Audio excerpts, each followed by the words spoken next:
నమస్కారం ఘంటారావానికి స్వాగతం. ముందుగా ప్రధాన అంశాలు. సంక్రాంతి పండగకి అబ్బురపరిచేలా పతంగుల పండుగ. దేశ విదేశాలకు చెందిన ఫ్లైయర్స్ పాల్గొంటారన్న మంత్రి జూపల్లి.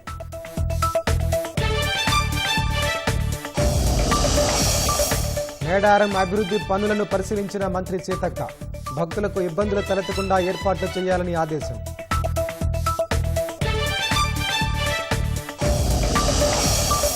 ఐబొమ్మ రవికి నాంపల్లి కోర్టులో చుక్కెదురు. బెయిల్ పిటిషన్లు కొట్టివేసిన న్యాయస్థానం.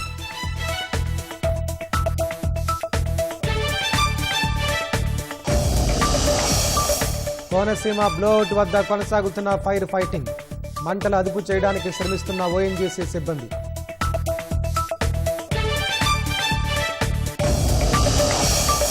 గ్రీన్లాండ్పై నియంత్రణకు చాలా మార్గాలు ఉన్నాయన్న అమెరికా. సైన్యాన్ని వాడే అంశం పరిశీలనలో ఉందని వెల్లడి.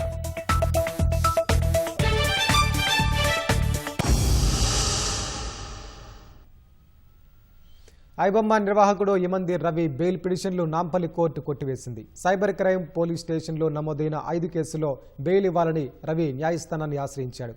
రవి విదేశాల్లో పౌరసత్వం కలిగి ఉన్నాడని, బెయిల్ ఇస్తే దేశం దాటిపోయే అవకాశం ఉందని పోలీసులు తమ వాదనల్లో వివరించారు. కేసు ఇంకా దర్యాప్తు దశలో ఉండటంతో విచారణ జరిపిన న్యాయస్థానం యమంది రవి బెయిల్ పిటిషన్లను కొట్టివేసింది. భద్రాద్రి కొత్తగూడెం జిల్లా ఇల్లందు మండలంలో ఎన్ఫోర్స్మెంట్ ఓఎస్డీ అంజయ్య ఆధ్వర్యంలో పలు రేషన్ దుకాణాల్లో తనిఖీలు నిర్వహించారు. ప్రభుత్వం పంపిణీ చేస్తున్న రేషన్ బియ్యం పక్కదారి పడుతుందనే సమాచారం మేరకు ఈ తనిఖీలను చేపట్టారు. 5 దుకాణాల్లో నిర్వహించిన తనిఖీల్లో ఒక దుకాణంలో 68 క్వింటాళ్లు, మరో దాంట్లో 84 క్వింటాల బియ్యం పక్కదారి పట్టినట్లు గుర్తించారు. రేషన్ షాపుల అనుమతి ఒక దగ్గర తీసుకుని మరో దగ్గర రేషన్ షాపు నడపడం తమ దృష్టికి వచ్చిందని అధికారులు తెలిపారు. డీలర్లు లేని చోట ఇన్ఛార్జ్ డీలర్లను తాత్కాలికంగా నియమించాల్సి ఉన్న చాలా రోజుల నుంచి మార్పు చేయని విషయాన్ని గుర్తించినట్టు తెలిపారు. స్థానికంగా ఉండే సివిల్ సప్లై అధికారుల పర్యవేక్షణ లోపాన్ని రాష్ట్ర స్థాయి అధికారుల దృష్టికి తీసుకెళ్తామని తెలిపారు. బియ్యాన్ని పక్కదారి పట్టించిన 2 రేషన్ దుకాణాలపైన కేసు నమోదు చేసినట్లు అధికారులు తెలిపారు.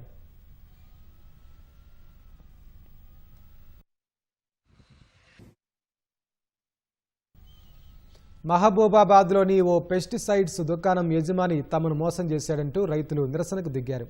ఓ ఎరువుల దుకాణం వద్ద గడ్డి మందు కొనుగోలు చేసి వినియోగించగా పంట పూర్తిగా మాడిపోయిందని రైతులు ఆవేదన వ్యక్తం చేశారు. దీనిపై దుకాణం యజమాని అడగ్గా షాప్కు తాళం వేసి వెళ్లిపోయాడని ఆరోపించారు. తామడిగిన మందుకు బదులుగా బాగా పనిచేస్తుందంటూ వేరొక కంపెనీ మందిచ్చాడని బాధితులు తెలిపారు. కౌలు తీసుకుని సాగు చేస్తున్నామని, నకిలీ మందు వల్ల పూర్తిగా నష్టపోతున్నామని వాపోయారు.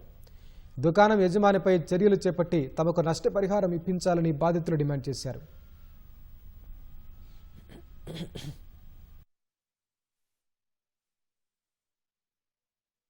7 ఎకరాలు గడ్డి మంది తీసుకపోతే 5 ఎకరాలు దాకా కొట్టిన సార్. 5 ఎకరాల గడ్డి సేన్ మొత్తం చచ్చిపోయింది సార్. గడ్డి మందు మంచి కంపెనీ అంటే ఇది దానికన్నా ఇది బాగా పనిచేస్తుంది, పచ్చ కొత్తది అన్నాడు సార్. అంటే తీసుకుపోయినా సార్. తీసుకుపోయి 5 ఎకరాలు కొట్టిన 2 ఎకరాలు కాపాసి ఇచ్చిన సార్. నిన్న 5 గంటలకు రా అంటే 5 గంటలకు రేత్రి అవుతుంది అని రాలేదు సార్. ఇవాళ పొద్దుగాల 8 గంటలకు వచ్చిన సార్. ఇప్పటి వరకు కూడా మాకు సమాచారం ఏం కాలేదు సార్. మాకు నష్టపరిహారం కట్టాలి సార్. 1,20,000 రూపాయలు గింజలకు అయితే, దున్నుడు కూళ్ళు అయితే, మందు బత్తాలు అయితే 1,20,000 రూపాయలు అయినాయి సార్. ఇప్పుడు మొత్తం కౌలు తీసుకునేది సార్. 4 ఎకరాలు మొక్కదాన వేసిన 4 ఎకరాలు మొత్తం పోయింది. వాళ్ళు కంపెనీలు చూసుకుంటాను, కంపెనీలు కూడా వచ్చారు. 2 రోజులు చూసిరు. రేపు చెప్తా అని ఇప్పటికి 5 రోజులు అవుతుంది. దాని గురించి అసలు పట్టించుకుంటే సార్ వాళ్ళు. మొత్తం కౌలే అండి నాది. 4 ఎకరాలు కౌలే. నీళ్లు కొని పెట్టినా మా సొంతం కాదు కూడా కాదు. ఢిల్లీలోని రామ్లీలా మైదాన్ ప్రాంతంలో మున్సిపల్ అధికారులు చేపట్టిన ఆక్రమణల కూల్చివేతల ప్రక్రియ ఘర్షణలకు దారితీసింది. తుర్కుమన్ గేట్ వద్ద ఉన్న సయ్యద్ ఫైజ్ ఎలాహీ మసీద్ శ్మశాన వాడికకు ఆనుకుని ఉన్న భూమిలో కూల్చివేతలు చేపట్టడాన్ని వ్యతిరేకిస్తూ ఆందోళనకారులు రాళ్లు రూపారు. ఈ దాడుల్లో 5 పోలీసులు గాయపడ్డారు. ఢిల్లీ హైకోర్టు ఆదేశాల మేరకు ఢిల్లీ మున్సిపల్ కార్పొరేషన్ అధికారులు కూల్చివేత చర్యలు చేపట్టారు. ఈ క్రమంలో 100 నుంచి 150 మంది ఆందోళనకారులు ఆ ప్రాంతానికి చేరుకున్నారు. వారిలో చాలా మంది అధికారులు నచ్చజెప్పడంతో వెనుదిరిగారు. అయితే కొందరు మాత్రం రాళ్ల దాడికి తెగబడ్డారు. ఆ గుంపును చెదరగొట్టడానికి పోలీసులు బాష్ప వాయుగోళాలను ప్రయోగించారు. గాయపడ్డ పోలీసులను ఆసుపత్రికి తరలించి చికిత్స అందించారు. సీసీటీవీ ఫుటేజీలను పరిశీలించి దాడి చేసిన వారిపై కఠిన చర్యలు తీసుకుంటామని పోలీసులు తెలిపారు. మసీదు సమీపంలోని వంటశాల, డిస్పెన్సరీని ఆక్రమణలుగా న్యాయస్థానం ప్రకటించిందని వివరించారు.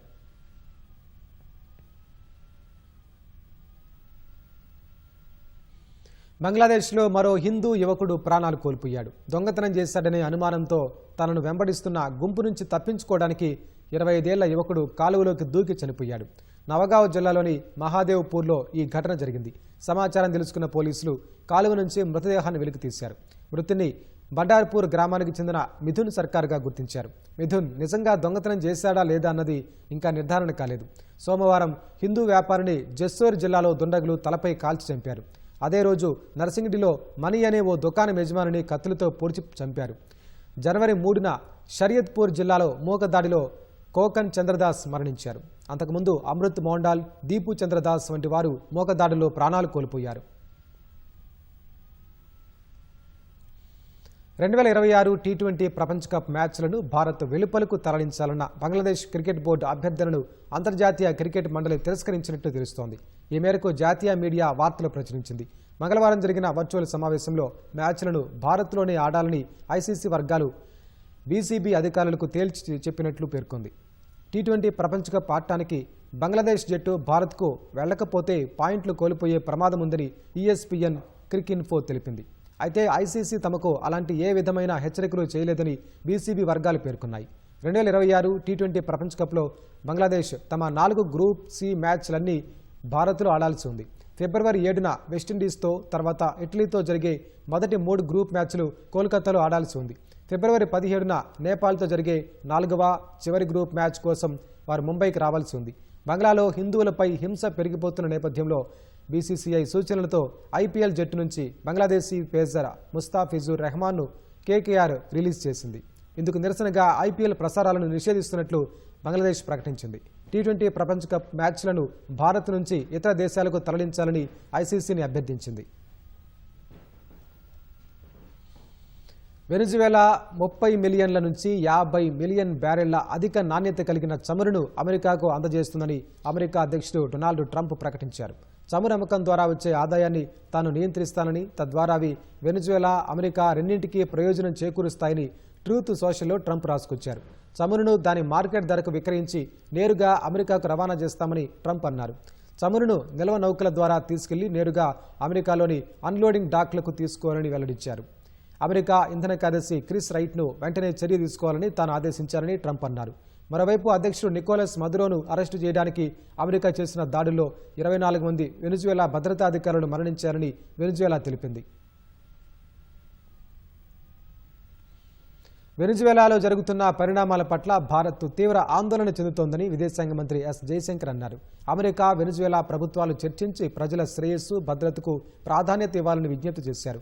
లగ్జంబర్గ్లో ఆ దేశ ఉప ప్రధాని జేవియర్ బెట్టెల్తో జయశంకర్ సమావేశమయ్యారు. ద్వైపాక్షిక సంబంధాలు, పరస్పర సహకారంపై ఇరువురు సమీక్ష జరిపారు.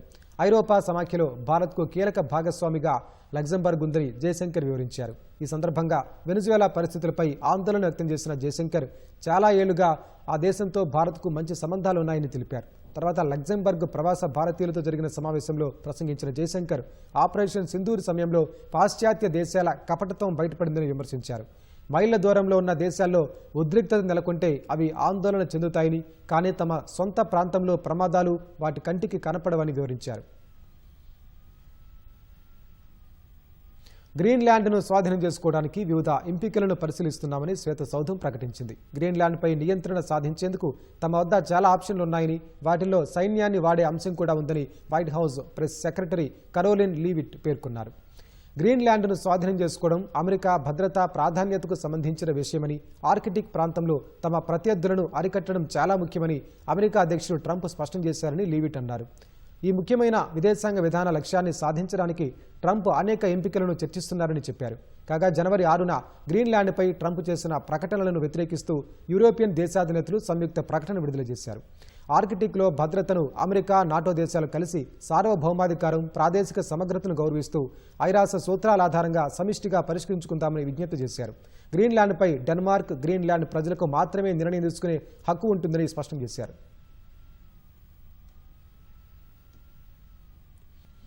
వాతావరణ కాలుష్యంతో ఊపిరితిత్తుల వ్యాధులు వస్తున్నాయని AIG chairman doctor Nageswara Reddy అన్నారు. సంగారెడ్డి జిల్లా ఐఐటి హైదరాబాద్లో దేశంలోనే తొలిసారిగా ఊపిరితిత్తులపై జర్మన్ టెక్నాలజీతో ఏర్పాటు చేసిన బయో ఇంజనీరింగ్ రీసెర్చ్ సెంటర్ని ఐఐటి డైరెక్టర్ బిఎస్ మూర్తితో కలిసి డాక్టర్ నాగేశ్వర రెడ్డి ప్రారంభించారు. పొగ, మద్యం సేవించడం ద్వారా ఊపిరితిత్తుల సమస్య తలెత్తుతోందని పేర్కొన్నారు. కోవిడ్ బారిన పడిన వారిలో ఎక్కువ ఊపిరితిత్తుల సమస్యలు వస్తున్నాయని నాగేశ్వరరెడ్డి చెప్పారు. ఆకస్మిక మరణాలకు గుండె జబ్బులతో పాటు ఊపిరితిత్తుల సమస్య కూడా కారణమవుతోందని అన్నారు. ఈ రీసెర్చ్ సెంటర్లో లంగ్కి సంబంధించిన జబ్బుల గురించి రీసెర్చ్ జరగబోతుంది. లంగ్ డిజీజ్ మనకి దేశంలో చాలా ఎక్కువ. ఇప్పుడు పొల్యూషన్ కానీ వేరే కారణాల వల్ల, స్మోకింగ్ వల్ల కానీ లంగ్ క్యాన్సరు, లంగ్లో ఎంఫోసిమా అనేది ఇంటర్స్టిషియల్ లంగ్ అంటే చాలా లంగ్ డిజీజ్ ఎక్కువైపోయాయి. అందరు తెలియదు, అందరేమో హార్ట్ వల్ల అనుకుంటారు, దీనివల్ల కానీ లంగ్ వల్ల చాలా ఎక్కువ కనపడుతుంది. దీని గురించి రీసెర్చ్ చేయడం చాలా ముఖ్యం. మన దగ్గర అమెరికాలో కానీ జర్మనీలో కానీ చాలా రీసెర్చ్ చేశారు, కానీ ఆ రీసెర్చ్ ఇక్కడ ఫిట్ కాదు. అక్కడ చేసిన రీసెర్చ్ ప్రకారం మనం ఇక్కడ ట్రీట్మెంట్ ఇవ్వలేము. అందుకని ఈరోజు ఐఐటి హైదరాబాద్ వాళ్ళు ఈ ఐహెచ్ఎల్ ఇన్స్టిట్యూట్ జర్మనీ నుంచి ఇద్దరు కంబైన్ అయ్యి ఒక మంచి ల్యాబ్ స్టార్ట్ చేశారు బేసిక్ రీసెర్చ్ చేయడానికి. ఈ ల్యాబ్లో కొత్త లంగ్ టిష్యూ ఎలా జనరేట్ చేయాలా, లంగ్ టిష్యూ పైన ఉన్న వేరియస్ ఎఫెక్ట్స్ ఎలాగ వస్తాయి, అవి ఎలాగ కౌంటర్ చేయాలి, ఇవన్నీ కూడా జరగబోతున్నాయి. ఒక చిన్న పురుగు ఇప్పుడు ఎందరినో కలవరపెడుతోంది. ఒక్కసారి కుడితే ప్రాణాలు హరి అంటాయన్న ఆందోళన కలిగిస్తోంది. ముఖ్యంగా చెట్ల పొదలు, గడ్డిలో ఉండే ఈ పురుగు కుడితే ఇబ్బందులు తప్పవంటున్నారు వైద్యులు. పొద పురుగు కుడితే వచ్చే ఈ వ్యాధి తొలి దశలో గుర్తించకపోతే ప్రాణాంతకంగా మారుతుందంటున్న డాక్టర్ ఎంవి రావుతో మా ప్రతినిధి రమ్య ముఖాముఖి. స్క్రబ్ టైఫస్ ఇప్పుడు ఎక్కడ విన్నా ఈ ఆందోళనే. నిజంగా ఒక చిన్న పురుగు అంత ప్రమాదకరమా? దీని లక్షణాలు ఎలా ఉంటాయి? ఎప్పుడు జాగ్రత్త పడాలి? దీనికి సంబంధించిన వివరాలు తెలిపేందుకు ప్రస్తుతం మనతో ఉన్నారు ప్రముఖ ఫిజిషియన్ డాక్టర్ ఎంవి రావు గారు. ఆయన తెలుసుకుందాం. నమస్తే సార్. సో స్క్రబ్ టైఫస్ ఎందుకు మనం ఇప్పుడు ఎంత భయపడుతున్నాం ఇంతకు ముందు లేనంతగా? అంటే స్క్రబ్ టైఫస్ అనేది ఎప్పటి నుంచి ఉంది ప్రపంచంలో. ముఖ్యంగా ఈ ప్రపంచంలో జపాన్ నుంచి ఆస్ట్రేలియా వరకు గీత గీసి, ఆస్ట్రేలియా నుంచి పాకిస్తాన్ గీత గీసినప్పుడు ఒక ట్రయాంగిల్ ఏర్పడుతుంది. దీన్ని మనం సుసుకుముష్టి ట్రయాంగిల్ అంటాం. ఈ ట్రయాంగిల్ దేశాల్లో అంటే జపాన్ నుంచి ఆస్ట్రేలియా వరకు, ఇండియా, పాకిస్తాన్ ఈ దేశాల్లో ఈ స్క్రబ్ టైఫస్ ఎక్కువగా ఉంది. స్క్రబ్ టైఫస్ కొత్త జబ్బేం కాదు, పాత జబ్బే. కానీ సంహో మన ట్రాపిక్ కంట్రీస్లో దీన్ని బాగా నిర్లక్ష్యం చేశారు. దీని గురించి అవగాహన తక్కువ. ఇప్పుడు మలేరియా గురించి, డెంగీ గురించి, టైఫాయిడ్ గురించి ఎంత అవగాహన ఉందో అంత అవగాహన మనకి ఈ జబ్బు గురించి లేదు. కారణాలు తెలియదు, కానీ చాలామందికి దీని గురించి డాక్టర్లు కూడా అవగాహన లేకపోవటం వల్ల చాలా వరకు చాలామందిలో ఈ జబ్బు ముదిరిపోయి వస్తున్నారు. సార్, ముదిరిపోయి వస్తున్నారంటే ప్రారంభ లక్షణాలు ఎలా ఉంటాయి? మీ దగ్గరకు వచ్చేసరికి ఏ లక్షణాలతో వస్తున్నారు? ప్రారంభ దశలో ఇది సాధారణంగా ఫ్లూ లాగా, అంటే మనకు ఫ్లూ లక్షణం ఏంటి, కొంచెం ఒళ్ళు నొప్పులు, జ్వరము అలా ఉంటాయి. కొంతమందికి జాయింట్ పెయిన్స్ ఉంటాయి. చాలామందిలో కనపడదు, కానీ కొంతమందిలో చిన్న మచ్చ ఉంటుంది. ఎక్కడైతే ఆ మైట్ కరుస్తుందో, ఇది ఏంటంటే లార్వల్ మైట్, చిగ్గర్స్ అంటాం. ఆ ట్రాంబోక్లిడ్ మైట్ ఏదో చిగ్గర్స్ అంటామో, దాని తెలుగులో కరెక్ట్గా పేరు తెలియదు, కానీ తవిటి పురుగు అంటారు కొంతమంది. ఆ పురుగు యొక్క లార్వా, దాని చిగ్గర్స్ అంటారు ఇంగ్లీష్లో. ఆ చిగ్గర్ కరిసినప్పుడు స్కిన్ మీద దాదాపు 50-60% మందిలో చిన్న పుండు ఏర్పడుతుంది. ఆ పుండు ఎలా ఉంటుందంటే మన సిగరెట్తో కాలిస్తే ఎలా ఉంటుందో అలా ఉంటుంది. ఆ కొంతమంది కనపడదు, అందులో కనపడదు. అదొకటి. రెండవది, కొంతమంది ర్యాష్ ఉంటుంది. జాయింట్ పెయిన్స్, ఒళ్ళు నొప్పులు, జ్వరంతో వస్తారు. సో ప్రారంభ దశలో ఇవన్నీ గుర్తుపట్టడం కష్టం, ఎందుకంటే అనేక రకాల జబ్బులు లాగా ఉంటాయి. మీకు ఫ్లూ కావచ్చు, లేకపోతే డెంగీ కావచ్చు, మలేరియా కావచ్చు, అన్నీ కూడా జ్వరంతో వస్తాయి. సో జ్వరంతో వచ్చినప్పుడు ముఖ్యంగా ఈ కాలంలో మనం ఇది కూడా ఉన్నట్టుగా అనుమానించాలి. సరే, అయితే జనరల్గా ఇలాంటి లార్వా ఎక్కడ పెరిగే అవకాశం ఎక్కువ ఉంటుంది? ఎందుకంటే సిటీస్లో మనం ఇలాంటి లార్వాని ఫైండ్ అవుట్ చేయడం కొంచెం కష్టమే. సో ఎలా వస్తుందంటారు? ఎక్కడ ఈ చిగ్గర్స్ అనేది, ఈ పురుగులు అనేవి సాధారణంగా ఏంటంటే పేరు దగ్గర స్క్రబ్ పొదలు ఉన్న చోట, అంటే మనకి సాధారణంగా వ్యవసాయ భూముల్లో ఎక్కడైతే సరిగ్గా సాగు చేయక బీడ్లాగా ఉంటుందో అక్కడ, మరి అదేవిధంగా నదీ తీరాల్లో, మన నదీ తీరాల్లో ఉంటుంది. అలాగే కొన్నిసార్లు మనకున్న కిచెన్ గార్డెన్లో కూడా, ఇంట్లో ఉండే గార్డెన్లో కూడా ఉండే అవకాశం ఉంది. సో అది కాకుండా కొంతమందికి కొన్నిసార్లు మన క్యాంప్కి వెళ్తారు, ఫారెస్ట్కి వెళ్ళి కింద పడుకుంటారు, అప్పుడు కూడా ఈ పురుగు కుట్టే అవకాశం ఉంది. సో సాధారణంగా ఇంతకుముందు కేవలం రూరల్ ప్రాంతాల్లో, సెమీ అర్బన్ ప్రాంతాల్లో మనం దీన్ని చూసేవాళ్ళం. ఈ మధ్య కాలంలో అర్బన్ ప్రాంతాల్లో కూడా కనపడుతుంది. ముఖ్యంగా ఎవరైతే ఈ గార్డెనింగ్ చేస్తారో వాళ్ళలో కూడా ఈ పురుగు కుట్టి ఈ జబ్బు వచ్చే అవకాశం ఉంది. సరే, అయితే మీరు గార్డెన్స్ అంటున్నారు. మనకి సిటీలో ఎక్కువ ల్యాండ్స్ కనిపిస్తాయి. పార్కులకు వెళ్తుంటాము, బయటకు వెళ్ళినప్పుడు ఎక్కడైనా ల్యాండ్స్ ఉంటాయి, ఆ గడ్డి మీద కూర్చుంటాము, పిల్లలతో ఆడుకుంటూ ఉంటారు. వాటిల్లో కూడా ఈ పురుగు ఉండే అవకాశం ఉంది. సాధారణంగా మనం పార్క్ వెళ్ళినప్పుడు కింద పడుకుంటాం. ఆ గడ్డిలోనూ ఆ పొదలోనూ ఈ మైట్స్ ఉండే అవకాశం కుట్టే అవకాశం లేకపోలేదు. సో చాలా వరకు ఇప్పుడు మనకి అర్బన్ ప్రాంతాల్లో కనపడే ఈ స్క్రబ్ టైప్స్ అనేది వీటి ద్వారా వస్తుంది. అది కిచెన్ గార్డెన్ ఆరు మనం ఏదో విహారానికి వెళ్ళినప్పుడు పార్క్ వెళ్ళినప్పుడు కనపడుతుంది. కొంతమంది వేరే దేశాలకు వెళ్ళినా సర్కిల్ కంట్రీస్కి వెళ్ళినా సరే, దుబాయ్ వెళ్ళినా సరే, దుబాయ్లో శాండ్ డ్యూన్స్ ఉంటాయి, చిన్న చిన్న పొదలు ఉంటాయి, అక్కడ కూడా ఈ పురుగు ఉండే అవకాశం ఉంది. ఇన్ఫ్యాక్ట్ నా మొట్టమొదటి కేసు దుబాయ్ నుంచి వచ్చిన పేషెంట్ కనపడింది ఇది. సార్ ఇప్పుడు మన దగ్గర అలాంటి కేసెస్ ఏ మేరకు వస్తున్నాయి, ఏ వయసు వల్ల ఇది ఇబ్బంది ఎక్కువ అవుతుంది? ఇది దాదాపుగా ముఖ్యంగా పెద్దవాళ్ళకు కనపడుతుంది, అన్ని వయసులో కనపడే అవకాశం ఉంది, స్త్రీలలో పురుషులు కనపడే అవకాశం ఉంది. గ్రామ ప్రాంతాల నుంచి ఎక్కువ వస్తున్నారు. దీనివల్ల అవగాహన లేదు కాబట్టి చాలామంది డాక్టర్లు అనేది ఈ డయాగ్నోసిస్ లేట్ అవుతుంది. లేట్ కావడం వల్ల ఇందాక జరిగిన ప్రశ్న ప్రకారం ఏంటంటే చాలామంది ఇతర అవయవాలు ఎఫెక్ట్ అవుతున్నాయి. వచ్చినప్పుడు సాధారణ కొంతమందికి కిడ్నీ ఎఫెక్ట్ కావచ్చు, లివర్ కాలేయం ఎఫెక్ట్ కావచ్చు, దాదాపు అన్ని ముఖ్యమైన అవయవాలు కూడా ఈ జబ్బు వల్ల చెడిపోయే అవకాశం ఉంది. అదేవిధంగా మీరు చూసిన పేషెంట్స్ అందరూ కూడా ముఖ్యంగా గ్రామ ప్రాంతం నుంచి వస్తున్నారు. ముందు వెళ్తారు, వెళ్ళినప్పుడు మన దగ్గర ఏం చేస్తారంటే వెళ్ళగానే మలేరియా టెస్ట్ చేస్తారు, డెంగీ టెస్ట్ చేస్తారు, టైఫాయిడ్ వైరల్ టెస్ట్ చేస్తారు. నేను చెప్పేది వైరల్ టెస్ట్ అనేది అంత ప్రామాణిక టెస్టింగ్ కాదు. అది కూడా ఆ టెస్ట్ ఎప్పుడు వస్తుంటే పాజిటివ్ 2-3 వారాల జ్వరం ఉంటేనే చేయాల్సిన టెస్ట్ అది. అయితే వైరల్ చేయగానే అది ఫాల్స్ పాజిటివ్ చాలామంది ఉంటుంది. ఎందుకంటే వైరల్ ఈ టెస్ట్ అనేది వేరే రకరకాల యాంటీబాడీస్ క్రాస్ చేయటపై ఫాల్స్ పాజిటివ్ వస్తుంది. ఇది 10 మంది చేస్తే 8 మందికి వైరల్ మామూలు వ్యక్తులు కూడా పాజిటివ్ వచ్చే అవకాశం ఉంది. అది పట్టుకొని చాలా టైఫాయిడ్ అని పేషెంట్స్ చెప్పేసి టైఫాయిడ్ మందులు రాస్తున్నారు, దాని కూడా డయాగ్నోస్ మిస్ అవుతున్నారు. మన తెలుగు రాష్ట్రాల్లో చాలామంది ప్రాక్టీస్లో చేసే పని వైరల్ టెస్ట్ రాస్తారు. వైరల్ టెస్ట్ అవసరం లేదు. సార్ అయితే ఈ జబ్బుకి ప్రత్యేకించి ఏమైనా టెస్టులు ఉన్నాయి? మీరు అన్నట్టు గుర్తించడం లేట్ అవుతుందన్నారు కదా, దీనికోసం స్పెసిఫిక్గా ఏమైనా టెస్టులు ఉన్నాయా? ఇప్పుడు మన సాధారణ ఏ పేషెంట్ అయినా జ్వరం రాగానే సాధారణ బ్లడ్ టెస్ట్ సిబిపి చేస్తాం, యూరిన్ ఎగ్జామ్ చేస్తాం. వాటితో పాటుగా అనుమానం ఉన్నప్పుడు ఈ స్క్రబ్ టైఫస్కి మనకి మంచి టెస్ట్ ఉన్నాయి. ఒకప్పుడు ఇమ్యునోక్రోమటోగ్రఫీ టెస్ట్ చేసాం, ఐసిటి, అది అంత స్టాండర్డ్ టెస్ట్ కాదు. ఇప్పుడు మనం ఐజిఎం ఎలిజా ఐజిఎం యాంటీబాడీ ఎలిజాతో చేస్తున్నాం. మీకు 100% జ్వరం వచ్చిన మొదటి రోజు 2 రోజులు టెస్ట్ కావాలంటే పీసీఆర్ టెస్ట్ చేయాలి. పీసీఆర్ టెస్ట్ అనేది లభ్యం కావట్లేదు ఇప్పుడు. కాబట్టి జ్వరం వచ్చిన తర్వాత 4 రోజుల తర్వాత చాలామందికి ఈ స్క్రబ్ టైప్స్ యాంటీబాడీస్ రక్తంలో ఉత్పత్తి అవుతాయి. వాటిని మనం ఐజిఎం ఎలిజా అనే టెస్ట్ చేయడం ద్వారా నిర్ధారణ చేయొచ్చు. సరే అయితే ఇప్పుడు మనకు కొన్ని రకాల జ్వరాలకి జలుబులకి వ్యాక్సిన్స్ అందుబాటులో ఉన్నాయి. స్క్రబ్ టైఫస్ కూడా ఏదైనా వ్యాక్సిన్ అందుబాటులో ఉందా? అసలు ప్రపంచంలో దీని మీద ఏ మేరకు పరిశోధన జరుగుతుంది? అయితే స్క్రబ్ టైఫస్కి ఇప్పటిదాకా వ్యాక్సిన్ లేదు. దురదృష్టం కొద్దీ ట్రాపికల్ కంట్రీస్లో, డెవలపింగ్ కంట్రీస్లో జబ్బులకి కొంచెం పక్షపాతం ఉంది. WHO గారి సరిగ్గా పరీక్షలు ఉండవు. సో స్క్రబ్ టైఫస్ అనేది ఒక విధంగా నిర్లక్ష్యం చేయబడ్డ జబ్బు. దీనికి ఎక్కువ పరిశోధన జరగలేదు.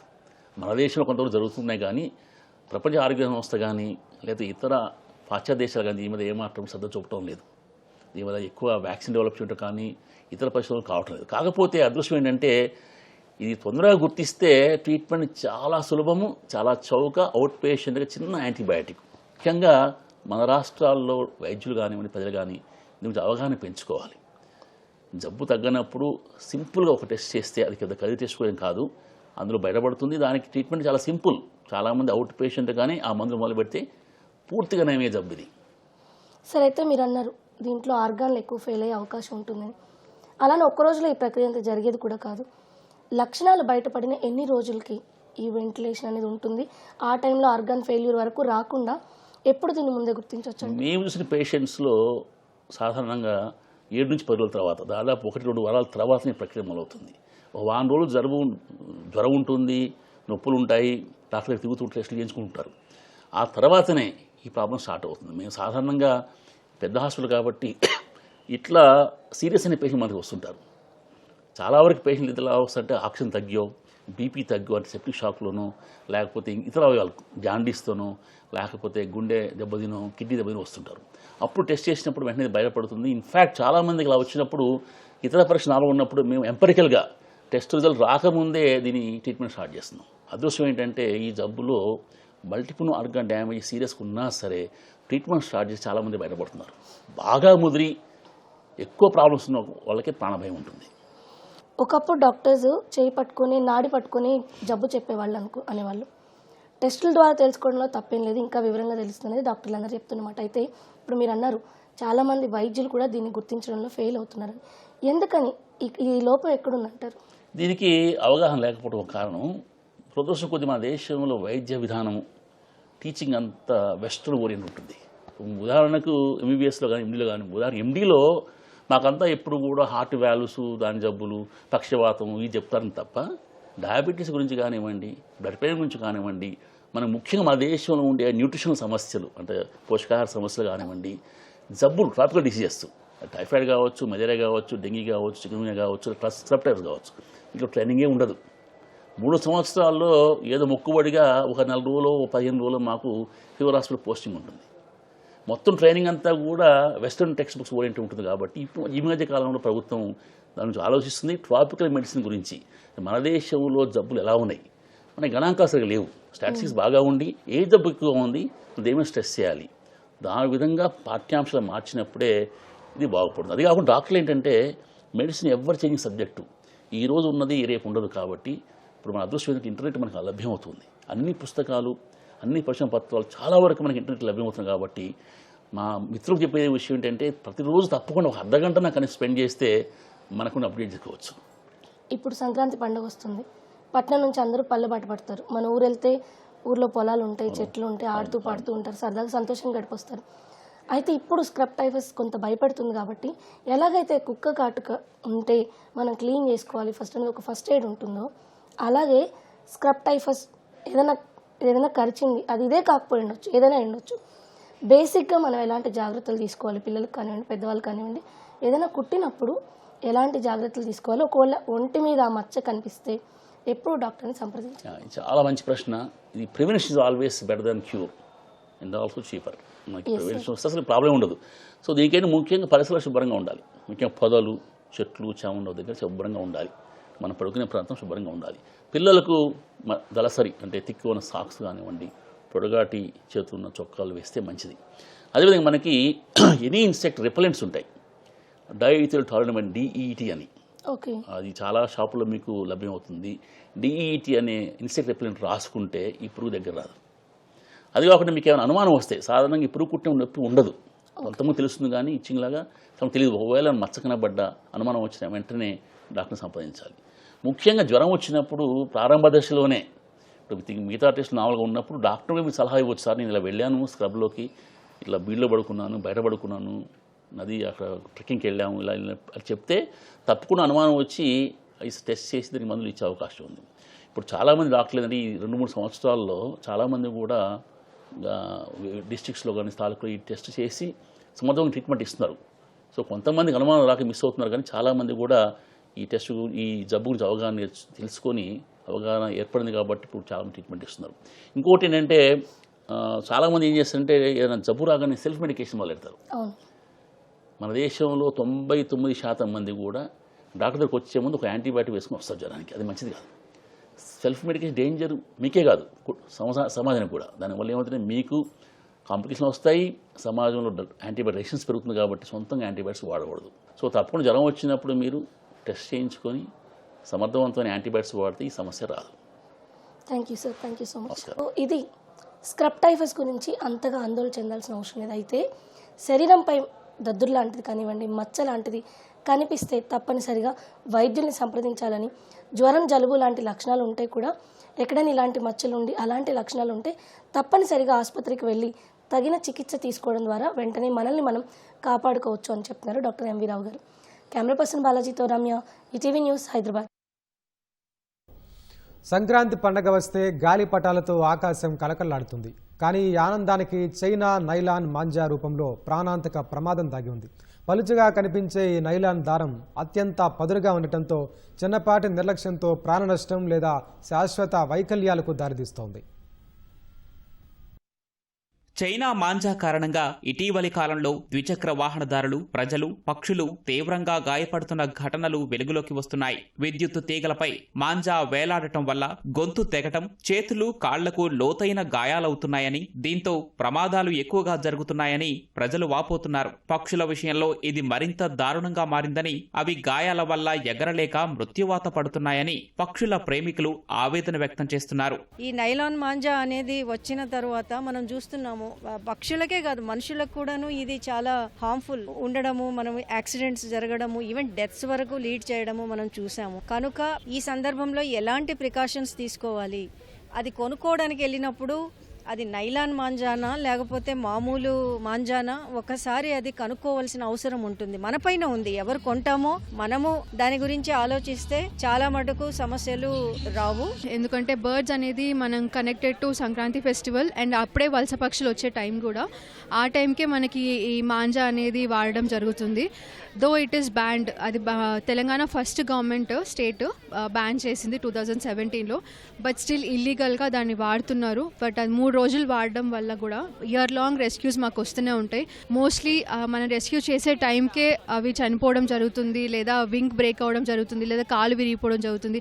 సో పర్మనెంట్లీ డిజేబుల్డ్ అయ్యే అవకాశాలు కూడా చాలా ఎక్కువ ఉంటాయి. సో అవి మళ్ళీ రిటర్న్ వాళ్ళ న్యాచురల్ హ్యాబిటాట్కి వెళ్ళలేని సిచ్యువేషన్.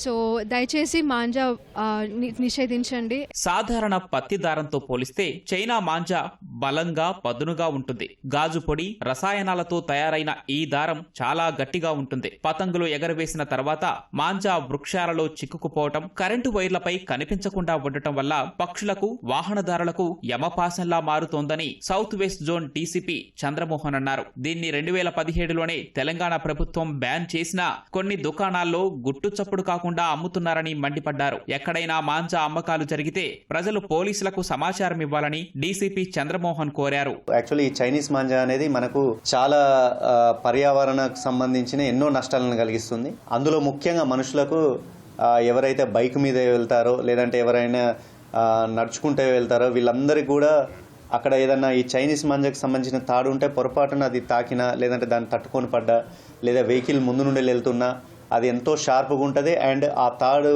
ఆ దారము అసలే తెగదు.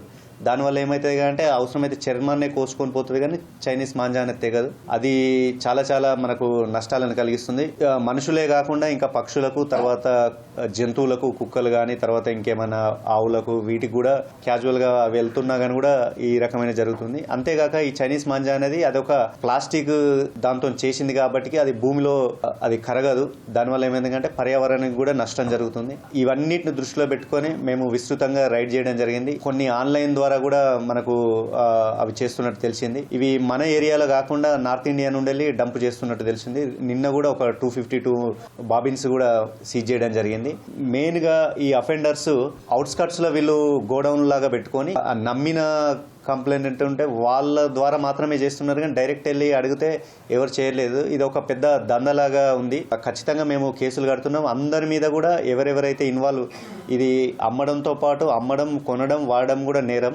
వాళ్ళందరి మీద కూడా నాన్ బెయిలబుల్ సెక్షన్లు పెట్టేసి అందరినీ కూడా రిమాండ్ చేయడం జరిగింది. పండుగల ఆనందానికి మూల్యం ప్రాణం కాకూడదు. చైనా నైలాన్ మాంజాను పూర్తిగా తిరస్కరించి సురక్షితమైన పద్ధతుల్లోనే సంబరాలు జరుపుకోవాలని అధికారులు, నిపుణులు చెబుతున్నారు. అనేక మంది ద్విచక్ర వాహనదారులు పతంగుల కారణంగా ప్రాణాలు కోల్పోయే ఘటనలు ప్రతి జనవరిలో చోటు చేసుకోవడం సర్వసాధారణంగా మారింది. చైనా మాంజాపై నిషేధం ఉన్నప్పటికీ కొందరు వ్యాపారులు వాటిని విక్రయిస్తూ ప్రజలు, పశుపక్షాదుల జీవితాలను పణంగా పెడుతుంటారు. అలాంటి ఘటనలు చూసి గుజరాత్లో ఓ వ్యక్తి మనసు చెలించిపోయింది.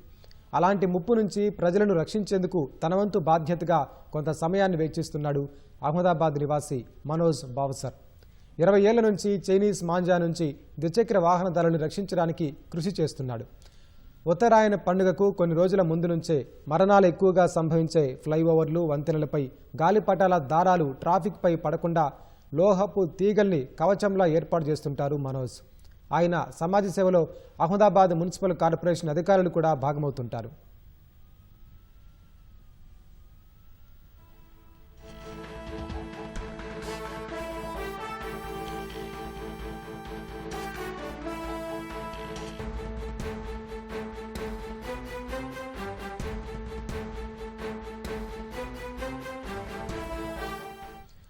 తాజా అంశాన్ని చూస్తున్నాం. జీఎస్టీ ఎగవేత కేసులో అరెస్ట్ అయిన ఆరెంజ్ ట్రావెల్స్ ఎండీ సునీల్ కుమార్ను నాంపల్లి కోర్టులో హాజరుపరిచారు. దీనికి సంబంధించి మరింత సమాచారం మా ప్రతినిధి తిరుపాలరెడ్డిని అడిగి తెలుసుకుందాం. తిరుపాలరెడ్డి, చెప్పండి, orange travels MD Sunil Kumar అరెస్టుకు సంబంధించిన వివరాలేంటి? వెంకటేష్, జిఎస్టీ ఎగవేతకు సంబంధించి నిన్న కేంద్ర జిఎస్టీ నిఘా అధికారులు ఇద్దరిని అరెస్టు చేశారు. ఈవేళ కోర్టులో హాజరుపరుస్తున్నారు. ఇప్పటికే వాళ్ళకు వైద్య పరీక్షలు పూర్తయినాయి. మరికొంచెం సేపట్లో కోర్టులో హాజరుపరుస్తున్నారు. అయితే జిఎస్టీకి సంబంధించి కాంగ్రెస్ నాయకుడు గతంలో టికెట్ కోసం ప్రయత్నించిన ఆరెంజ్ ట్రావెల్స్ అధినేత సునీల్ కుమార్ రెడ్డి నిన్న సాయంత్రం అదుపులోకి తీసుకున్నారు.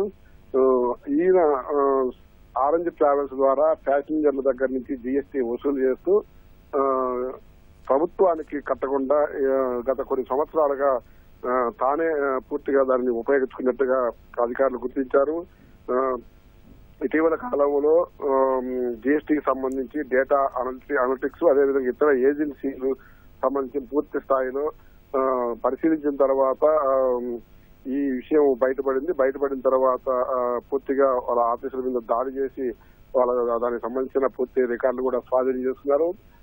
దాదాపు 28 కోట్ల రూపాయలు ఈయన ప్రయాణికుల నుంచి వసూలు చేసిన సొమ్మును ప్రభుత్వానికి కట్టకుండా తను స్వాహా చేసినట్టుగా తాను వాడుకున్నట్టుగా గుర్తించారు. దానికి సంబంధించి అదుపులో తీసుకున్నారు. అదే విధంగా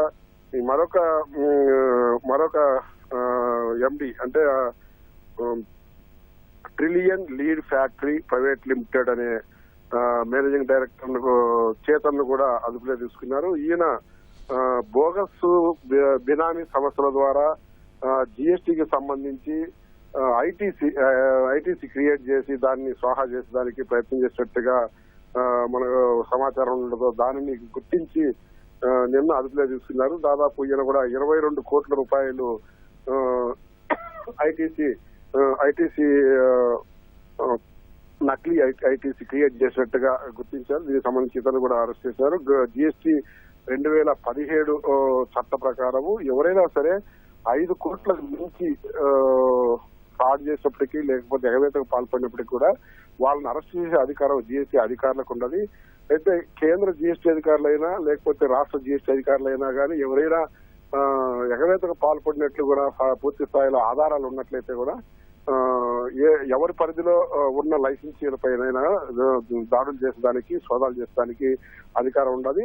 అందులో భాగంగానే నిన్న కేంద్ర జిఎస్టీ అధికారులు ఈ 2 సంస్థలపైన దాడులు చేసి పూర్తిగా ఆధారాలతో కూడిన సమాచారాన్ని సేకరించి వాళ్ళిద్దరిని కూడా అదుపులో తీసుకున్నారు. ఈవేళ వాళ్ళిద్దరిని కూడా నాంపల్లి కోర్టులో హాజరుపరిచి రిమాండ్కు తరలించనున్నారు. వెంకటేష్, ధన్యవాదాలు తిరుపాల్ రెడ్డి.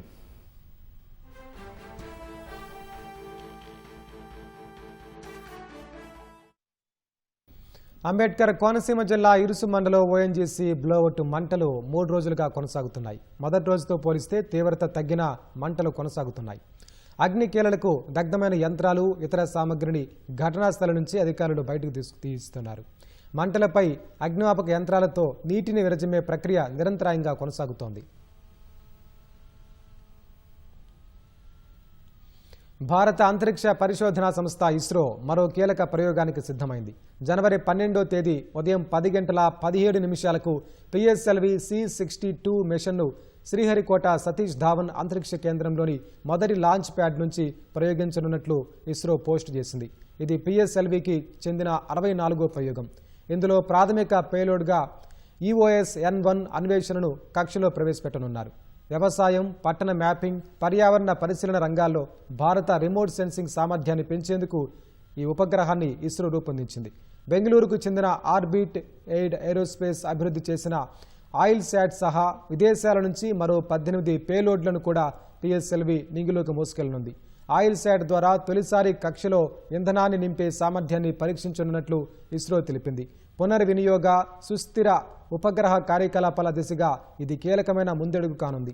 హైదరాబాద్కు చెందిన take me to space, EON space సంస్థలు కలిసి కృత్రిమ మీద డేటా ప్రాసెసింగ్తో భూమిని చిత్రీకరించే MOI-1 అనే 14 కిలోల కాంపాక్ట్ ఉపగ్రహాన్ని ప్రయోగిస్తున్నాయి.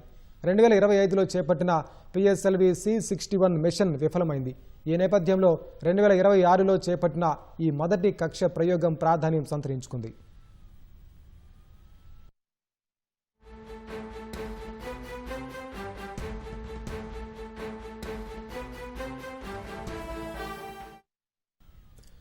తాజా అంశాన్ని చూస్తున్నాం. ఫోన్ ట్యాపింగ్ కేసులో ఎమ్మెల్సీ నవీన్ రావు తండ్రి కొండలరావు, ఎమ్మెల్యే మాధవరం కృష్ణారావు కుమారుడు సందీప్ రావుకు సిట్ నోటీసులు ఇచ్చింది. దీనికి సంబంధించి మరింత సమాచారం మా ప్రతినిధి నాగార్జున అడిగి తెలుసుకుందాం. నాగార్జున, చెప్పండి, సిట్ నోటీసులకు సంబంధించి వివరాలేంటి? సంబంధించినటువంటి ఎప్పుడైతే ప్రభాకర్ రావు కస్టడీ ఇచ్చారనడానికి సంబంధించినటువంటి వ్యవహారం కస్టడీ ఇచ్చారని అప్పటి నుంచి కూడా పోలీసులు ఈ కేసులో దూకుడు పెంచారు. ఒక్కొక్కరిగా విచారణ చేస్తున్నారు. ఈ కేసులో మొత్తం ఫోన్ ట్యాపింగ్ జరిగినటువంటి ఆ కేసు ప్రారంభమైనప్పటి నుంచి ప్రత్యేక దర్యాప్తు అంటే సిట్ దర్యాప్తు చేసినటువంటి క్రమంలో మొత్తం 618 మంది ఇందులో ఫోన్ ట్యాపింగ్ కు గురైనట్లుగా గుర్తించారు. ఆ లిస్ట్ లో ఉన్న వాళ్ళందరినీ ఒక్కొక్కరుగా విచారిస్తూ వస్తున్నారు. ఆ విచారణలో భాగంగా ఈ కేసుకు సంబంధించినటువంటి ఛార్జ్ షీట్ ఆల్రెడీ ఒక ఛార్జ్ షీట్ దాఖలు చేశారు. మరొక అనుబంధ ఛార్జ్ షీట్ ని త్వరగా దీన్ని సిద్ధం చేసేందుకు ఈ కేసుని పూర్తి స్థాయిలో దర్యాప్తును త్వరగా పూర్తి చేసేందుకు ఒక్కొక్కరుగా విచారిస్తూ వస్తున్నారు. ఒకవైపు 2 బృందాలుగా సిట్ విడిపోయిన ఒక సిటీ హైదరాబాద్ సిటీ సజ్జనార్ ఆధ్వర్యంలో 2 బృందాలు ఇందులో పనిచేస్తున్నాయి. సిట్ ఒకవైపు వీళ్ళందరినీ కూడా సాక్షులందరినీ కూడా విచారిస్తుంటే మరొక ప్రధానమైనటువంటి వారందరినీ కూడా విచారిస్తుంది. 3 రోజుల క్రితం ఎమ్మెల్సీ నవీన్ రావుని ఈ కేసులో విచారించింది. సుమారు ఆయన్ని 8-9 గంటల పాటు ఆయన విచారించింది. ఆ తర్వాత ఇప్పుడు ఈ రోజు అతని తండ్రి కొండలరావుని విచారణకు రమ్మని నోటీసులు ఇచ్చింది. మధ్యాహ్నం 1 గంటకు విచారణకు రమ్మని నోటీసులు ఇవ్వడం జరిగింది. అయితే ఈ కేసుకు సంబంధించి మరొక వ్యక్తి మాధవరం కృష్ణారావుకి కుమారుడు సందీప్ రావును కూడా విచారణకు రావాలని చెప్పింది. అయితే పోలీసులకి సంబంధించినటువంటి ఈ కేసులో వీళ్ళిద్దరు కూడా కేసులో విక్టిమ్స్ గా ఉన్నట్లుగా పోలీసులు మనకు తెలపడం జరిగింది. ఈ విక్టిమ్స్ స్టేట్మెంట్ రికార్డ్ చేయాలని అప్పుడు ఎన్నికల టైంలో వీళ్ళ పోలుగా ట్యాప్ అయినట్లుగా అప్పుడు ఫోన్ ట్యాపింగ్ లో విశ్లేషించినటువంటి 618 మంది లిస్ట్ లో వీళ్ళ పేర్లుగా ఉన్నట్లు పోలీసులు చెప్తున్నారు. సో ఒకవైపు ఎమ్మెల్సీ నవీన్ రావు పైన ఆరోపణలు వచ్చాయి. ఫోన్ ట్యాపింగ్ కి సంబంధించినటువంటి గతంలో ఫోన్ ట్యాపింగ్ కేసు మొదలైనప్పటి నుంచి కూడా ఎమ్మెల్సీ నవీన్ రావు పైన ఆరోపణలు వచ్చాయి. ఆయననే ఒక ఎక్కువ మంది సమకూర్చారని ఆరోపణలు వచ్చాయి. ఈ ఆరోపణలన్నీ కూడా ఆయన కొట్టేశారు. అయితే రీసెంట్ గా ఆయన విచారించిన కొంత చర్చనీయాంశమైంది. ఆయన విచారణ తర్వాత వెంటనే ఈ కేసులో విక్టిమ్ గా ఉన్నటువంటి వాళ్ళని విచారించడం, ఆ విక్టిమ్ లో నవీన్ రావు తండ్రి కొండలరావు ఉండడం కొంత చర్చనీయాంశమైందని చెప్పొచ్చు. ప్రస్తుతానికైతే మధ్యాహ్నం 1 గంటకి వీళ్ళిద్దరు కూడా జూబ్లీస్ లోని సిట్ కార్యాలయానికి రానున్నారు. దాదాపు కేసులో ముఖ్యమైనటువంటి వాళ్ళందరూ కూడా ఎవరైతే ఈ కేసులో విక్టిమ్ గా ఉన్నారో వాళ్ళందరూ దాదాపు వాళ్ళ స్టేట్మెంట్స్ అందరినీ గతంలో సేవించారు. మిగిలిపోయిన వాళ్ళందరినీ కూడా స్టేట్మెంట్ సేకరిస్తున్నారు. సో మరికొద్ది రోజుల్లోనే దీనికి సంబంధించినటువంటి ఛార్జ్ షీట్ ని ఫైనల్ ఛార్జ్ షీట్ ని వేసేందుకు పోలీసులు సిద్ధమవుతున్నారు. ఈ కేసు ఛార్జ్ షీట్ అయిన తర్వాత కోర్టులో ట్రయల్ కొనసాగే అవకాశం మనకు కనిపిస్తుంది. ప్రస్తుతానికైతే మరికొద్దిసేపట్లో వాళ్ళు జూబ్లీస్ కార్యాలయానికి నవీన్ రావు తండ్రి కొండలరావు, పొగట్పల్లి ఎమ్మెల్యే మాధవరం కృష్ణారావు కుమారుడు సందీప్ రావు విచారణకి హాజరు కానున్నారు. వాళ్ళ స్టేట్మెంట్ పోలీసులు రికార్డ్ చేయనున్నారు. ధన్యవాదాలు నాగార్జున.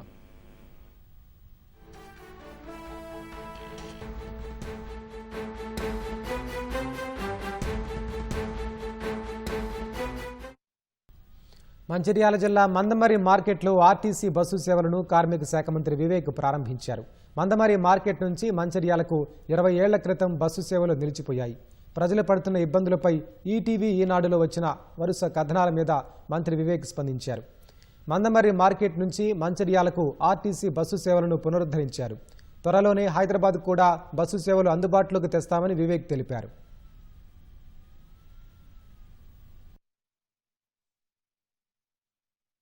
వాళ్ళందరికీ ఇదే కోరుతున్నాను, మీరు బస్ ఫెసిలిటీ మంచిగా వాడుకోండి.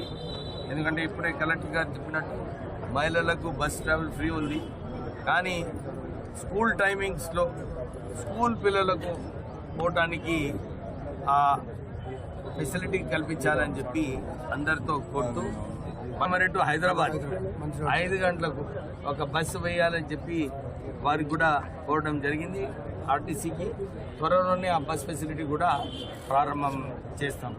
మొన్న రివ్యూ మీటింగ్లో కూడా నేను చెన్నూరు నియోజకవర్గంలో, ఇక్కడే కాదు మందమరే కాదు, చెన్నూరు టౌన్లో చెన్నూరు గ్రామాలలో అన్ని చోట్ల కూడా కనెక్టివిటీ వచ్చేలాగా డిస్కస్ చేయడం జరిగింది. ఆర్టీసీ వాళ్ళందరూ కూడా 4 బస్సులు మాకు వస్తే బాగుంటుందని చెప్పి వారు కోరారు.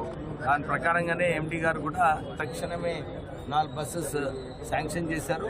సో అన్ని గ్రామాలు కూడా ఆర్టీసీతోని లింక్ అవుతాయి. నేను అన్ని ఎక్కడైతే రోడ్లు బాగాలేవో ఆ రోడ్లు కూడా చాలా మటుకు ఫారెస్ట్ ఏరియాలో ఉన్నప్పటికీ కూడా ఆ పర్మిషన్స్ తీసుకొని ఆ రోడ్స్ కూడా మంచిగా చేసి ఈ బస్సు సౌకర్యం కల్పించేలాగా చేస్తున్నాము. చెన్నూరు టు కాటారం, చెన్నూరు టు మాదేపూర్, మన కాళేశ్వరంకి గుడికి పోవడానికి కూడా దుగినపల్లి నుంచి ఎర్రగొంటపల్లి నుంచి ఈ 2 రూట్లు కూడా ఆల్టర్నేటివ్ డేస్లో ఆ బస్సు నడుస్తుంది. సో ప్రజలకు ఏదైతే సౌకర్యం అవసరమో అన్నీ కూడా ఆర్టీసీ ద్వారా మనం కల్పిస్తున్నాము. ఐఐటి హైదరాబాద్ విద్యార్థులను వివిధ రకాల పరిశోధనలతో నూతన ఆవిష్కరణలు చేపట్టే దిశగా ప్రోత్సహిస్తోంది. గత డిసెంబర్లోనే 62% పైగా విద్యార్థులు ప్లేస్మెంట్స్లో ఉద్యోగాలు సాధించారు. కొందరు ఉన్నత చదువుల వైపు వెళ్తుండగా మరికొందరు సొంతంగా స్టార్టప్లు ప్రారంభిస్తున్నారు. ఇంకొందరిని పరిశోధన వైపు పంపుతూ ఇలా 100% విద్యార్థులకు అవకాశాలు అందేలా చేస్తోంది.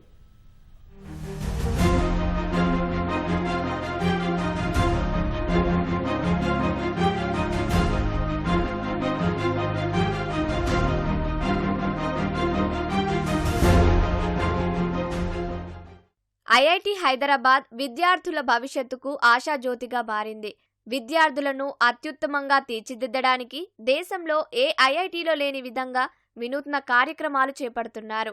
సంస్థలో చేరిన నాటి నుంచే విద్యార్థులు పరిశోధనలు, ఆవిష్కరణలపై ప్రత్యేకంగా దృష్టి కేంద్రీకరించేలా తర్ఫీదునిస్తున్నారు. తమ ఉద్దేశం విద్యార్థులకు ప్లేస్మెంట్లు కల్పించడం కాదని, వారే ఉద్యోగాలు ఇచ్చేలా ఇక్కడ బోధనలు జరుగుతున్నాయి. ఐఐటిహెచ్లో శారీర వైకల్యంతో బాధపడే విద్యార్థులకు అన్ని రకాల వసతులు కల్పించారు. ముఖ్యంగా గ్రంథాలయంలో దివ్యాంగులైన విద్యార్థులకు ప్రత్యేక వసతులు అందుబాటులోకి తెచ్చారు. దీంతో పాటు దివ్యాంగుల కోసం ప్రత్యేకంగా సంస్థలో సెంటర్ ఫర్ అసిస్టెంట్ టెక్నాలజీస్ పేరిట ప్రత్యేక సంస్థను ఏర్పాటు చేయాలని నిర్ణయించారు. త్వరలోనే దీనిని ప్రారంభించనున్నారు.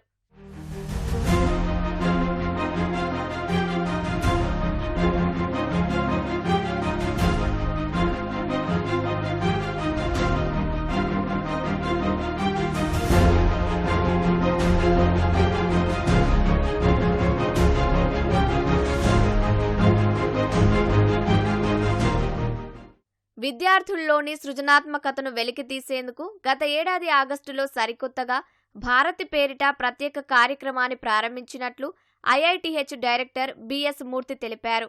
మొదటి సంవత్సరం ఇంజనీరింగ్ కోర్సు చదువుతున్న 600 మందిని గుర్తించి వారిని 100 గ్రూపులుగా విభజించి పరిశోధనలతో పాటు ఆవిష్కరణలు చేపట్టేలా శిక్షణ కార్యక్రమాలు చేపట్టామన్నారు. వీరిలో సృజనాత్మకతను పెంపొందించేలా వర్క్ షాప్స్ నిర్వహిస్తున్నామన్నారు. ఇందులోని పలువురు విద్యార్థులు ఇటీవల నిర్వహించిన ఇన్నోవేషన్ డేలో తమ ఆలోచనల ఆధారంగా పలు ఆవిష్కరణలకు సంబంధించిన ప్రదర్శనలు చేపట్టినట్లు తెలిపారు. For first year students who have built something, just focus on your whatever you have built so far and continue to build that, and I'll give you any amount of money that you want. Recently, about 6 months back, one student came to me, sir, I want to build something, and I asked how much will it cost. He said 15 lakhs. I said, here is the money, take it. So this is what we want to support, and we want you to write these things, and if everything goes well, we will have 30-40 students to come back and complete the 3rd and 4th year if you want to do it. But ideally speaking, we don't want anybody to come back. We want them to be satisfied with their startups. Somebody I would like to see after 3 years coming back to me and saying, sir, I don't need your degree, sir. My company is working so well. I'm already making money. So these are the people India should build, and IIT Hyderabad with its motto as inventing and innovating in technology for humanity is doing all this. దేశవ్యాప్తంగా ఉన్నటువంటి ఐఐటీలతో పాటు ఇతర engineering కళాశాలలు, private యూనివర్సిటీలు placements కోసం job మేళాలు నిర్వహిస్తుంటాయి. తాము మాత్రం క్రెడిట్ స్కోర్తో ఇంటర్న్షిప్ ప్రోగ్రాం నిర్వహిస్తున్నామని ఐఐటి డైరెక్టర్ తెలిపారు. దీంతో దేశ విదేశాలకు చెందిన సంస్థలు తమ విద్యార్థులకు ఇంటర్న్షిప్ అవకాశాలు కల్పిస్తున్నాయని స్పష్టం చేశారు. ఈ ఇంటర్న్షిప్ ను విద్యార్థులు తేలికగా తీసుకోవద్దనే ఉద్దేశంతో క్రెడిట్ స్కోర్ సౌకర్యం కల్పించామన్నారు. ఈ ప్రోగ్రాంలో భాగంగానే ఐఐటిహెచ్ విద్యార్థికి నెదర్లాండ్ కు చెందిన సంస్థ భారీ ప్యాకేజీతో జాబ్ ఆఫర్ ఇచ్చిందన్నారు. Hyderabad will be the first IIT which will close training and placement office and create what we call it as a counseling office. Our job in IIT is, to be honest with you, is to train students to be ready for the whole world. And go to any university in US. Are there any placement cells? There are no placement cells. But there are what are called counseling cells, which will tell them, if you are studying in this particular branch, these are all the opportunities that are available to you, and please go ahead. We can conduct a number of job fairs. We are going to experiment from now onwards. Conduct job fairs. We have a job fair every year happens, where almost 25 companies come from Japan. They tell about what is their company all about, and students listen to them, and later they will face interviews in an online fashion or offline fashion, whatever it is, and get recruited. That is something that every institute should do. IIT's job is to create great potential people. And IIT Hyderabad is a place for experiments. We want it to be a place where great things are done. You need guts to do new experiments. IIT Hyderabad has started semester-long internship. And we wanted the student to do take that semester-long internship so seriously. We'll give you 6 credits. Now, I would say a large number of our students are getting, semester-long internships. IIT Hyderabad విద్యార్థులను పరిశోధనలతో నూతన ఆవిష్కరణలు చేపట్టే దిశగా ప్రోత్సహిస్తూ ఉన్నత స్థానాలకు చేర్చుతుంది. ఒకరిద్దరు పిల్లల్ని పెంచడానికే నానా అవస్థలు పడుతున్న నేటి రోజుల్లో మగపిల్లాడి కోసం ఎదురు చూసిన భార్యాభర్తలకు వివాహమైన 19 ఏళ్లకు 11వ సంతానంగా మగబిడ్డ జన్మించాడు. హర్యానాలోని జింద్ జిల్లా ఉచానాలో వరుసగా 10 మంది బాలికల తర్వాత జనవరి 4న ఆ జంటకు మగ శిశువు పుట్టాడు. 37 ఏళ్ల మహిళ జనవరి 3న పురిటి నొప్పులతో ఆసుపత్రిలో చేరి మర్నాడు సహజ ప్రసవం ద్వారా మగబిడ్డకు జన్మనిచ్చింది. తల్లి బిడ్డ ఆరోగ్యంగా ఉన్నారని వైద్యులు వెల్లడించడంతో ఆ దంపతుల ఆనందానికి అవధులు లేవు. 2007లో ఈ జంటకు వివాహమైంది. తన కొద్దిపాటి ఆదాయంలో కూతుళ్లకు మంచి విద్య వసతులు అందించి వారిని ప్రయోజకుల్ని చేసేందుకు ప్రయత్నిస్తారని తండ్రి సంజయ్ చెబుతున్నారు. సంజయ్ మొదటి కుమార్తె ఇప్పుడు 12వ తరగతి చదువుతోంది. ఏకంగా 11 మందికి జన్మనివ్వడంపై భిన్నాభిప్రాయాలు వ్యక్తమవుతున్నాయి. కొందరు తల్లి ఆరోగ్యం విషయమై ఆందోళన చెందుతుండగా మరికొందరు మగపిల్లాడి కోసం ఎదురుచూసి 11 మందిని కనడం సరికాదని అభిప్రాయపడుతున్నారు.